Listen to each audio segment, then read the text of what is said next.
Tenemos la oportunidad de charlar con Víctor Álvaro González. Acumula 30 años de experiencia en el sector financiero, es fundador de Next Step Finance y uno de los asesores de mayor prestigio en España. Ha tenido importantes aciertos a lo largo de su carrera, como avisar de la famosa burbuja inmobiliaria en 2007 o darle mucho más peso a la inversión en Estados Unidos a lo largo de los últimos 15 años.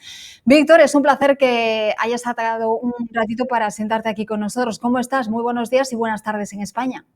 Muy buenas tardes desde España y un placer estar con vosotros. Gracias por la invitación. El placer es nuestro, no cabe duda. Víctor, pregunta obligada para arrancar en esta semana. ¿Cómo evalúas la decisión de la Reserva Federal de haber bajado los tipos medio punto?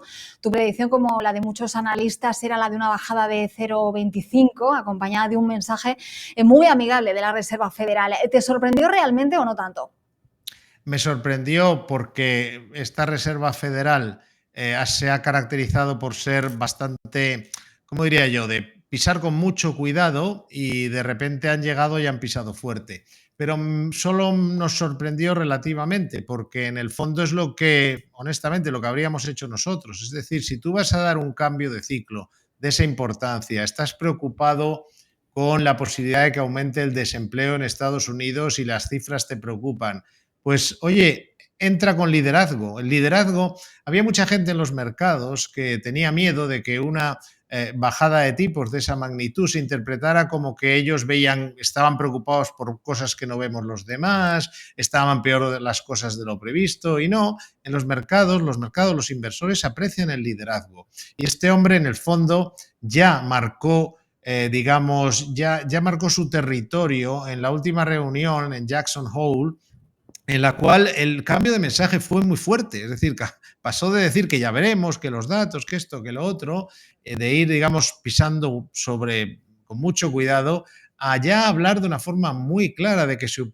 prioridad, porque ya sabes que la Reserva Federal tiene dos objetivos, no solo el IPC, la estabilidad de precios, es también el empleo, el nivel de empleo. Y dijo muy claramente que quería empezar a focalizar más sus esfuerzos en garantizarse de que se mantiene el pleno empleo, con lo cual la verdad es que fue muy claro, pero como nos tiene acostumbrados a este tipo de ser muy tímido, por decirlo así, también fue tímido para subir tipos, pues en ese sentido sí nos sorprendió un poco. Dicho esto, yendo a tu pregunta, lo valoramos muy positivamente. Es decir, en los mercados, históricamente, cuando han bajado los tipos de interés y se ha producido esa bajada de tipos de interés no en una recesión, sino antes de una recesión. Es decir, cuando no han tenido que llegar como un bombero a apagar el fuego, sino que lo han hecho con, digamos, se han sabido adelantar a la situación y han actuado a tiempo, las bajadas de tipos han sido, pienso desde 1984, pero si fuéramos más atrás serían los mismos, siempre han sido muy buenas para las bolsas. Así lo interpretaron el otro día con subidas muy importantes. Víctor, hay analistas que opinan que la Reserva Federal no está siendo realmente sincera o no dice la verdad sobre la economía de Estados Unidos, a la que precisamente el otro día tildó Jerome Powell de robusta, de fuerte. Y esto no casa a lo mejor con esa bajada de tipos tan fuerte. ¿Cómo explicas también ese caso, o en ese caso el cambio de discurso que tú mencionabas antes, y que no casa eso, una economía fuerte con una bajada de tipos tan potente? Bueno, la economía norteamericana yo no diría que esté hiper fuerte, pero está muy bien. Es decir, que tampoco tenemos tendencia a pensar que hay cosas ocultas, pero en realidad los datos económicos más importantes, sobre todo una economía como la norteamericana, si habláramos de la economía de China, podríamos fiarnos menos, pero en general los datos más importantes son conocidos, unas veces por los propios datos que publican los institutos nacionales de estadística, la administración, y otras veces por la empresa privada, por ejemplo, como en el caso de los índices de los precios de los alquileres, pues están por un lado los oficiales, pero luego tienes varios índices como el Zillow y otros más que te dan un feeling muy bueno de cuál es la situación de, por ejemplo, el mercado de alquiler, pero así con todo, hay indicadores adelantados, indicadores de actividad, encuestas de actividad, índices de todos los bancos centrales regionales de los Estados Unidos, con lo cual la economía norteamericana está creciendo al 2 y pico por ciento. No es un crecimiento, digamos, exagerado, ha crecido más en otras ocasiones, pero tiene un crecimiento bueno y de momento todos los datos así lo muestran. El paro está en el 4,2%, que es un nivel de paro muy aceptable. Y realmente no es que haya, incluso ha bajado un poquito respecto al 4,3 anterior. Aquí la cuestión es más si llega a tiempo, porque claro, toda esta, brevemente, cuando tú mantienes los tipos de interés por encima del 5% y la inflación no hace más que bajar, que es lo que ha estado haciendo. Es decir, estaban manteniendo los tipos de interés al mismo nivel que cuando la inflación era del 6 o del 7%. Esto se llama una subida de los tipos, una subida pasiva de los tipos de interés, porque aunque según baja la inflación, los tipos de interés reales son más altos porque tú los mantienes donde están, pero la inflación baja. Con lo cual, al no moverse, estaban de hecho, subiendo los tipos de interés de forma pasiva. ¿Qué han hecho? Han querido normalizar la situación. Con una inflación en el 2,5% y camino del 2%, que es donde está, no puedes tener los tipos donde estaban y han decidido actuar. No creo que sea porque haya nada escondido, como teme mucha gente del mercado. Bueno, no mucha, pero hay bastante gente que dice, no, si han bajado 50 puntos básicos o 0,50%, ha sido porque hay algo que no nos cuentan. No, yo creo que tenemos datos suficientes para saber que la economía norteamericana va bien, pero tiene un riesgo de enfriarse demasiado. Entonces hay que actuar. Perfecto. La inflación, como hemos venido contando, como tú bien señalabas, parece controlada, pero el tema del empleo sí que es preocupante. Precisamente tú mencionabas esa tasa de desempleo que ha caído del 4,3 al 4,2, pero ayer hablábamos con nuestra profesora de cabecera aquí de Economía, la doctora María Lorca Susino, y ella nos explicaba que la tasa U6 sí que muestra signos de recesión porque habla de más desempleados, más gente con empleos a part-time porque no llegan a final de mes, más subempleo en gente joven. Esto te genera dudas en cuanto al tema del empleo, que es algo tan importante y que es ahora el mayor quebradero de cabeza que tiene la Reserva Federal entre manos. El empleo se está deteriorando. Eso es una realidad. Es decir, está ahora en un nivel muy razonable, 4,2 es muy razonable, pero si cogemos todos los datos de nuevas ofertas de empleo, en fin, muchas de las cosas que has mencionado, se está deteriorando y por eso la Reserva Federal de los Estados Unidos ha decidido hacer una bajada de tipos de interés jumbo, es decir, grande, para actuar. Es decir, aquí el problema es que efectivamente el empleo está dando señales de debilidad. Y si no se actúa a tiempo, el empleo tiene tendencia luego a disparar, el desempleo tiene tendencia a dispararse. Por eso es lo que esos datos que tú mencionas, esas señales de que algo se está cociendo, pero que son evidentes, es decir, que no están ocultas, están ahí, de que el empleo se está deteriorando, son los que han motivado esta bajada de tipos de interés. La cuestión aquí es, ¿llegarán a tiempo? Esta es la cuestión. ¿Llegarán a tiempo de evitar una recesión y por lo tanto que se dispare el nivel de desempleo, con lo cual se iría de su control el que es otro de sus mandatos? Pues eso es lo que todavía no sabemos. Desde luego, lo que es positivo es que dan la sensación de que son conscientes de que tienen que actuar. Vaya si la han dado, que han hecho una bajada de tipos que no esperaba el mercado y que es una bajada de tipos potente, que no es la primera vez que se hace. Pero bueno, en cualquier caso, claramente han pisado fuerte, precisamente porque son conscientes de que las señales de debilidad en el empleo, los indicadores más adelantados del empleo, están debilitándose. Pero insisto, son señales. Todavía no podemos decir que se haya disparado el desempleo en Estados Unidos porque no es así. Simplemente es algo que hay que vigilar y la Fed debe de actuar para que no se produzca. Perfecto. Vamos al mercado. Comentas, Víctor, que no se puede estar fuera del mercado cuando empieza un proceso de bajada de los tipos de interés y me imagino que más en una tendencia alcista como la que hemos estado viviendo en este año. ¿Qué comportamiento esperas de los mercados de aquí en adelante? Ayer cerrábamos con récords, esta mañana hemos amanecido un poquito tímidos, imagino que equilibrando un poco todas las ganancias del día de ayer, pero ¿qué esperas de los mercados?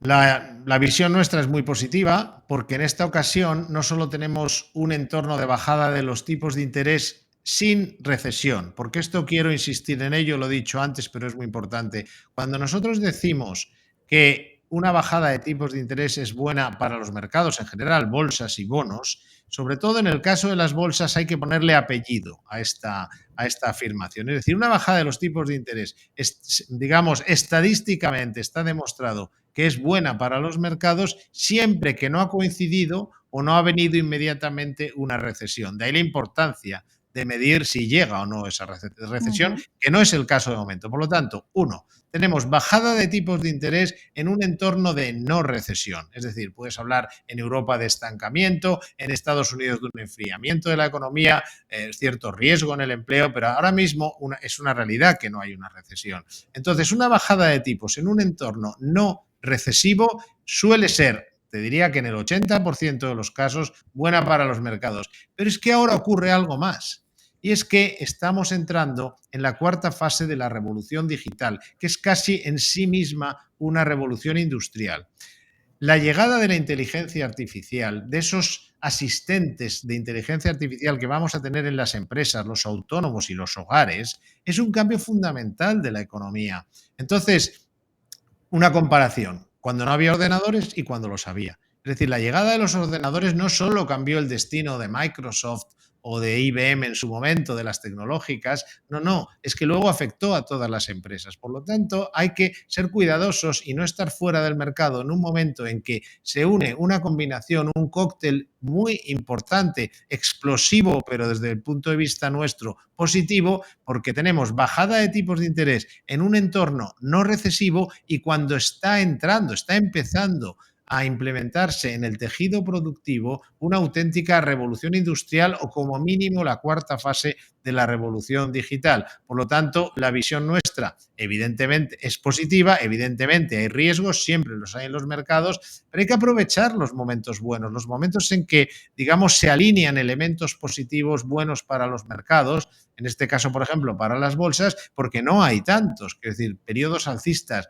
digamos, mantenidos durante cierto tiempo, hay que saber aprovecharlos. Y respecto a los bonos, lo mismo, pero todavía más. Es decir, que si hay un beneficiario de que bajen los tipos de interés, son los bonos que dan un tipo fijo. Es el momento de garantizarse tipos de interés elevados, porque dentro de un año ya no te darán un 4% si estamos hablando a lo mejor de Estados Unidos o un 2,80 si estamos hablando en Europa. Es decir, que hay que garantizarse tipos altos y además, y con esto acabo, a los bonos, cuando bajan los tipos de interés, sube el precio de los bonos. Hay una relación inversamente proporcional. Si bajan los tipos de interés, seguiremos viendo cómo sube el precio de los bonos que están teniendo un año muy bueno. Víctor, eres uno de los asesores más importantes de España. Como tú mencionabas, estamos en un momento de bajada de tipos, sin recesión de momento. Te pregunto, para aquellos pequeños inversores, aquellos que están empezando en la bolsa de valores, en el panorama actual y con lo que puede venir, ¿qué consejos das? ¿Hacia qué sectores hay que moverse? Hablabas de la inteligencia artificial, sector tecnológico que a la vez también es muy volátil, ¿no? El índice Nasdaq y todas las compañías que están dentro, Nvidia, etcétera. ¿Qué consejos darías o hacia dónde crees que deben de dirigir sus carteras? Sí, me gustaría, te agradezco la pregunta porque he matizado, pero creo que no lo he dicho suficientemente, de forma suficientemente sólida, que el tema de la inteligencia artificial ahora se va a, digamos, a contagiar al resto de la economía. Realmente el tema de la inteligencia artificial está en bastante medida, no sabemos en cuánto, está bastante descontado en los mercados. ¿Por qué? Porque si todos lo sabemos, está en los precios. Por lo tanto, puede haber mejoras y pueden mejorar las cotizaciones de las empresas tecnológicas. Pero realmente, en gran medida, lo que afecta a las empresas tecnológicas de la llegada de la inteligencia artificial está en una cierta medida por lo menos descontado. Donde no está descontado es en otros sectores. Hay que pensar cómo va a afectar, por ejemplo, al consumo eléctrico. Una de estas centrales de datos que se hacen ahora para la inteligencia artificial consume como una pequeña ciudad y se están haciendo cientos, por ejemplo, en Estados Unidos o en Europa, en España, de hecho, se están haciendo algunas también. Por lo tanto, vamos a un momento diferente. Si lo que funcionó en los últimos 12 meses probablemente no funcione tan bien ahora. O no tiene por qué funcionar mal si la bolsa está al alza, pero puede haber cosas que funcionen mejor. He puesto un ejemplo, pero hay muchos. Hay que detectar los beneficiarios de la bajada de los tipos de interés, que es muy diferente a lo que había antes, los sectores que se benefician de la bajada de los tipos de interés, y hay que detectar qué sectores se ven beneficiados de la llegada de la inteligencia artificial en el resto de la economía, no solo en la tecnología. Y ya lo ideal es identificar sectores que coinciden ambas cosas. Les beneficia que bajen los tipos de interés y les beneficia la llegada de la inteligencia artificial. A la gente joven lo que les recomendaría, sobre todo si son jóvenes, es que tienen capacidad de tomar ciertos riesgos dentro de su perfil de inversión. Evidentemente, no todo el mundo por ser joven es arriesgado, pero una vez estén bien asesorados, sepan hasta dónde pueden llegar con sus riesgos, que aprovechen por dos motivos. Primero, porque no van a haber tantos periodos alcistas claros en el futuro. Porque muchas veces luego pasan años en los que las bolsas están planas o bajan y hay que ir a otras cosas que no son necesariamente la bolsa. Pero ahora están en un momento bueno y son jóvenes y pueden tomar ciertos riesgos. No es como una persona muy mayor que ya vive solo de sus rentas. Y lo segundo es que, no sé en Estados Unidos, pero desde luego en Europa el tema de las pensiones va a ser un problema, porque Mm, el Estado gasta mucho, hay mucho descontrol de gasto público, también en Estados Unidos, pero allí, digamos, sí. hay más pensiones privadas. Pero en Europa las pensiones son sobre todo públicas, pero el gasto público está disparado y eso al final lo van a pagar los jóvenes, no lo voy a pagar yo, sino que lo van a pagar mis hijos. Es decir, son los que se van a encontrar con un problema cuando no haya suficiente dinero para el mismo nivel de pensiones que se está recibiendo ahora. Por lo tanto, más vale que espabilen y que empiecen a ahorrar y a invertir y que lo hagan evidentemente bien asesorados, porque esto no es como, yo que sé, algo que pueda hacer cualquiera. Esto hay que tener unos mínimos conocimientos y tener una información lo mejor posible. Ujú. Perfecto. Víctor, quiero aprovechar que estás aquí para hacerte un par de preguntitas en relación a la política, porque está a la orden del día y es actualidad aquí en Estados Unidos, en este lado del charco. Elecciones, como te digo, a la vuelta de la esquina, propuestas económicas, me apetece charlas contigo, más conocidas las de Donald Trump. No sabemos mucho de las de Kamala Harris, alivio fiscal, habla de políticas destinadas a ayudar a estadounidenses de clase media y trabajadora. ¿Cuáles te convencen más o cuáles crees que son mejores para los mercados? Difícil pregunta. Porque Donald Trump, en el fondo ya sabemos, tenemos antecedentes, es decir, no es nada nuevo. Donald Trump ya gobernó, por lo tanto, nosotros sabemos que Donald Trump no es malo para las bolsas, no lo es. Las bolsas, si no hubiera ocurrido el COVID, habrían acabado la presidencia de Donald Trump, y el COVID obviamente no es culpa de Donald Trump, pero digamos que habrían acabado al alza, con lo cual no han sido malas para las bolsas, pero Donald Trump aportaba una extrema volatilidad. Con lo cual yo diría que si gana Donald Trump sería el mercado se volvería más volátil, volveríamos a las negociaciones duras tarifarias con China, a lo mejor con Europa.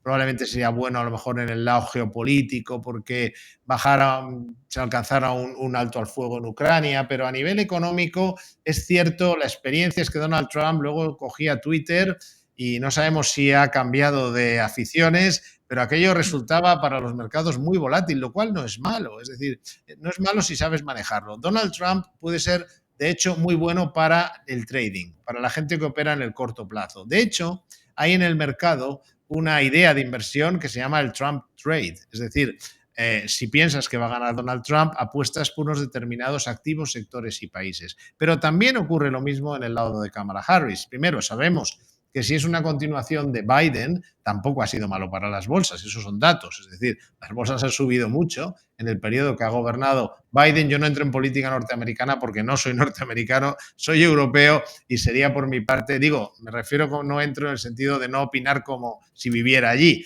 Pero evidentemente en la parte que yo conozco y vivo, que es la de las bolsas y los mercados, la bolsa americana también ha subido con Biden, con lo cual, per se, ninguno es necesariamente malo en el supuesto de que Kamala siga un poco la misma vía.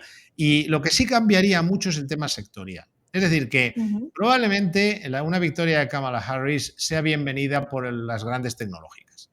Mientras que Trump pues, no mantiene la misma relación, no ha tenido el mismo apoyo que ha tenido Harris económico en su campaña de estas compañías.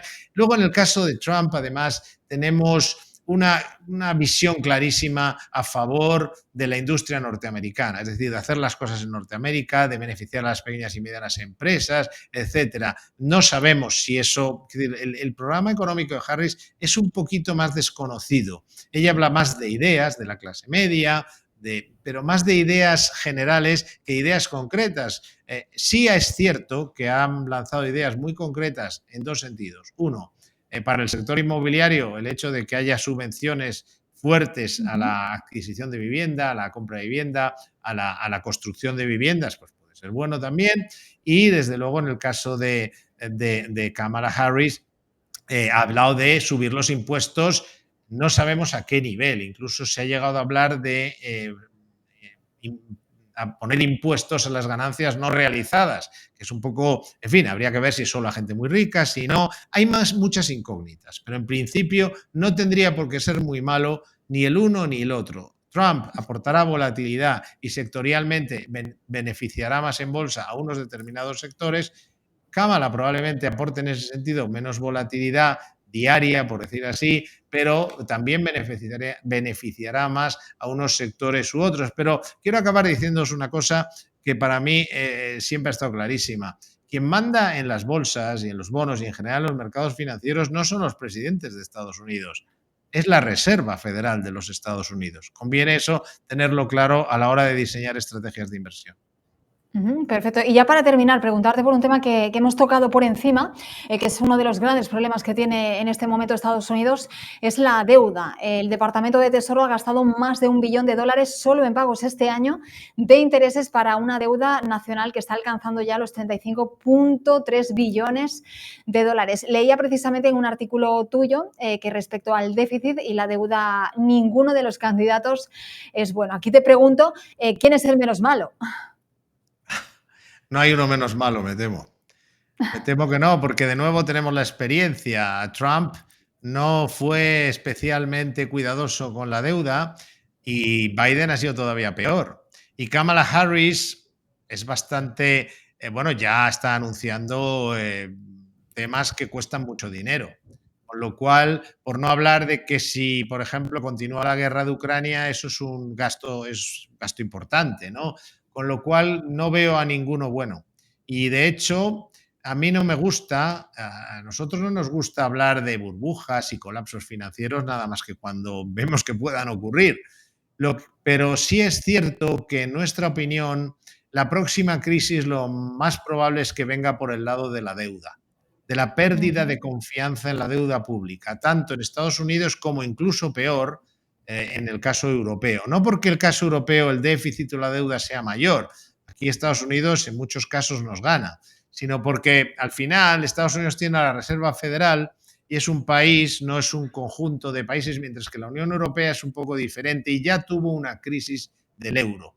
En Europa se está gastando lo que no está escrito y se planea gastar todavía más. Se ha perdido todo el control fiscal, ya no hay una Angela Merkel, ya no hay un Bundesbank, ya es tonto el último, el político que busca una nueva fórmula de gastar. Incluso Mario Draghi está proponiendo gastar 800.000 millones de euros al año para una cosa que realmente, como es digamos, mejorar la competitividad europea se mejora ayudando a las empresas, a los empresarios, a la innovación, a las universidades, no dando dinero a mansalva, ¿no? Entonces, pero todo va a lo mismo, a deuda, más deuda, más deuda. ¿Y qué pasa? Que hay un momento que en los mercados se pierde la confianza en esos papelitos. Es decir, que ahora te dan un bono y de momento pues todos, y de hecho nosotros creemos que ahora esto no va a pasar, quiero aclararlo, es decir, no es inminente en absoluto. La confianza de los mercados en los bancos centrales y de los gobiernos se mantiene intacta y además bajan los tipos de interés. Pero si seguimos así,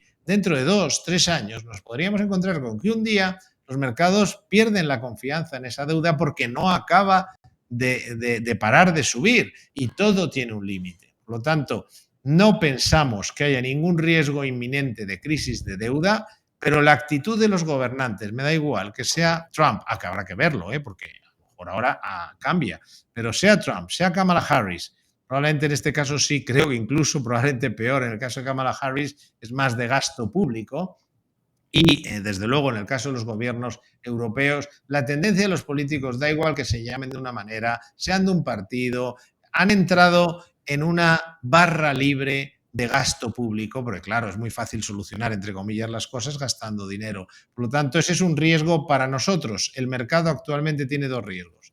El geopolítico, que yo Sí. creo que no se valora suficiente. Y luego, que no digo que ahora haya que vender por nada, tiene que, pero es un riesgo, es algo que está ahí Ujú. y evidentemente a muy largo plazo, insisto, a largo plazo, la posible pérdida de confianza en la deuda emitida por los países de Occidente.